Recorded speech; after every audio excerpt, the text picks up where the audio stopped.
तेबे आज अर्थात 17 अगस्त रविवार आजिकार पाणीपाग अपडेट आसी जाइछि।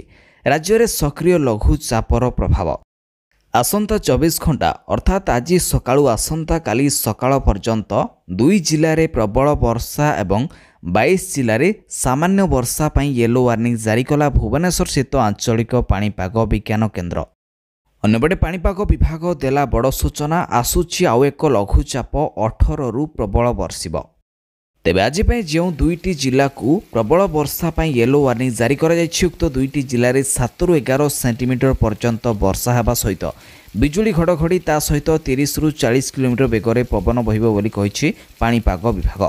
यापर 22टी जिले में कां भां वर्षा किंबा पाग मेघुआ रहिबो बोली कहिछि पाणीपाग विभाग। आ यापर बाकी 6टी जिले में पाग आज सुखिला रहिबो अर्थात उक्त 6टी जिले में कौनसी वर्षार संभावना नहीं बोली उक्त 6टी जिला को कौनसी वार्निंग जारी करे नहीं पाणीपाग विभाग।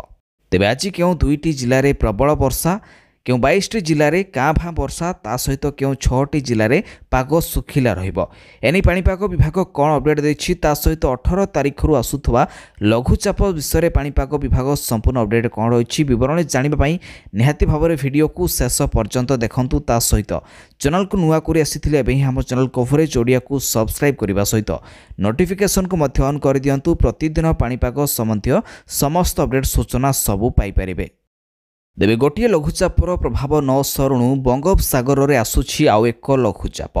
आसंता 18 तारिख किंबा 19 तारिख बेलू पुणी एक लघुचाप सृष्टिर संभावना को नहीं पाणीपाग विभाग कहिछि। एहार प्रभाव में दक्षिण एवं उपकूल ओडिशा रे प्रबल वर्षा हेब। पाणीपाग विभाग 18 एवं 19 तारिख पर ऑरेंज वार्निंग जारी करथिबा बेले 18 रु 20 तारिख जाए समुद्र को न जिबाको मत्स्यजीवी को मध्य परामर्श दिया जायछि। तेबे वर्तमान जानिनेबा आज अर्थात 17 तारिख पर क्यों क्यों सबु जिला को वार्निंग जारी कर जायछि। तेबे प्रथमे जानिबा क्यों 6टी जिले में पाग आज सुखिला रहिबो बोली कोनोसी वार्निंग जारी करा जाय नाही। तेबे उक्त 6टी जिला गुड़िक होछि बरगढ़, झारसुगुड़ा, संबलपुर, देवगढ़, अनुगुल एवं ढेंकानाल।